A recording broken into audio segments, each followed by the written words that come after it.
এই ভিডিওতে আপনাদেরকে আজকে দত্তনগর কৃষি ফার্ম দেখাবো এবং এই সম্পর্কে কিছু আলোচনা করব। এখন আছি এশিয়ার সর্ববৃহত্তম কৃষি খামার দত্তনগর ফার্মে। এই দত্তনগর ফার্মটি 2737 একর জমি নিয়ে গঠিত।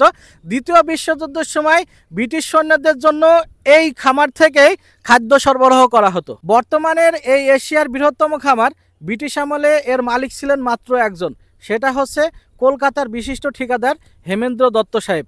তিনি যখন ব্রিটিশ আমলে ব্রিটিশরা শাসন করত তখন এখান থেকে ব্রিটিশ সৈন্যদের খাদ্য সরবরাহ করত। তারপরে ব্রিটিশ শাসন যখন চলে গেল তখন আমরা তো চলে গেলাম পাকিস্তানের মধ্যে, তখন আবার এটা পাকিস্তানের একটা সংস্থার কাছে এই খামারটি হ্যান্ডওভার করা হয়েছিল।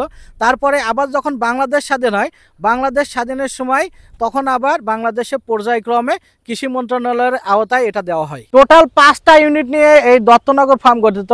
একটা হচ্ছে কুশাডাঙ্গা, একটা হচ্ছে মাথুরা, একটা হচ্ছে পাথিলা, আর এটা হচ্ছে গোকুলনগর, আর এটা হচ্ছে করিংসা। দত্তনগর কৃষি ফার্ম চুয়াডাঙ্গা এবং ঝিনাইদহ জেলার মধ্যে অবস্থিত।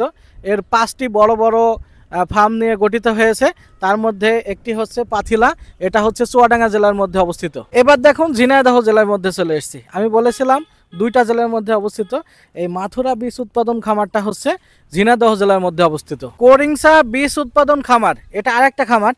এই খামারটা থেকে আপনারা এখান থেকে একটু যদি দেখেন, আপনাদের দেখানোর চেষ্টা করি, দেখে আপনারা বুঝতে পারবেন আসলে এটা কিন্তু একটা খামার। একটা খামারের যে জায়গা দেখেন, আপনারা হয়তো দেখেই বুঝতে পারছেন, শুধু মাঠ আর মাঠ, একটার অংশ দেখেন কত বড়।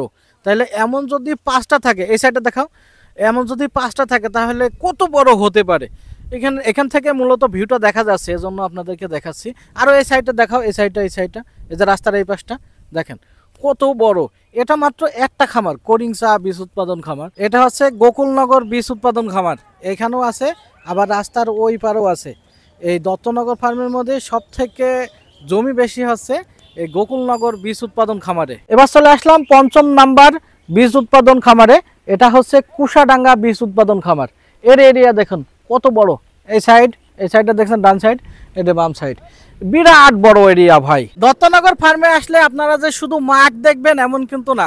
আপনারা দেখেন রাস্তার পাশে কিন্তু খুব সুন্দরভাবে সারিবদ্ধভাবে নারকেল গাছ লাগানো আছে। এমন কিন্তু অনেক সুন্দর সুন্দর দর্শনীয় জায়গা দেখতে পারবেন। অনেক সুন্দর সুন্দর দর্শনীয় জায়গা আছে এর ভিতরে। এই জায়গাটা দেখুন কত সুন্দর, আর গাছের নিচগুলাতে সুন্দর করে রং করে রেখেছে কর্তৃপক্ষ। এটা কিন্তু চমৎকার লাগছে দেখতে। দত্তনগর ফার্মে আসলে আপনারা অদ্ভুত এক বট গাছ দেখতে পারবেন। এখানে আসলে মনে হবে এইটা গাছের গোড়া, আবার আরেক দিকে তাকালে মনে হবে ওইটা গাছের গোড়া, ওই দিকে তাকালে মনে হবে ওইখানে গাছের গোড়া, আবার এই দিকে তাকালে মনে হবে এইদিকে গাছের গোড়া। এখানে এমন একটা বট গাছ, এই বট গাছে আপনি গাছের গোড়া খুঁজে পাবেন না। দত্তনগর ঘোরাঘুরির সময় কখনো দেখবেন এমন পাম গাছ আর মাঝে রাস্তা আপনাকে স্বাগতম জানাচ্ছে, আবার কখনো দেখবেন চারিদিকে নারকেল গাছ আর মাঝে রাস্তা। আর যখন মাঠের মধ্যে ঘুরবেন তখন বিভিন্ন রকম গাছ রাস্তার সাইডে পাবেন এবং চারি সাইডে বিস্তীর্ণ মাঠ। আপনার বুকটা ভরে যাবে, একেবারে ন্যাচারাল যে নিঃশ্বাস, এই নিঃশ্বাসটা নিতে নিতে আপনার বুকটা ভরে যাবে। তবে অবশ্যই আপনি এখানে আসলে কোনো যানবাহন যোগে আসবেন, কারণ এখানে জানেন যে বলেছি আমি যে 2737 একর জমি। যেহেতু এত বেশি জমি, এত জমিতে আপনার ঘুরতে হলে, আপনি যদি চারি সাইডটা ঘুরতে চান, অবশ্যই আপনার কাছে কিন্তু যানবাহন থাকা লাগবে। আর এখানে ঘুরতে যেতে আমি যতটুকু দেখতে পেরেছি আপনাদেরকে দেখিয়েছি। এখানে সব থেকে দর্শনীয় জায়গা যেখানে ট্যুরিস্ট আসে সেটা হচ্ছে ওই যে বড় বটগাছটা দেখালাম, যেখানে গোড়া খুঁজে পাওয়া যাচ্ছে না, ওই জায়গাটা।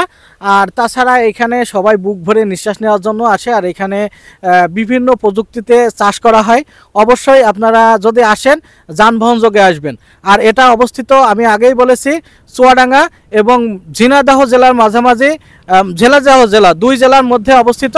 তো ভিডিওটা যদি ভালো লাগে অবশ্যই লাইক কমেন্ট শেয়ার করতে ভুলবেন না।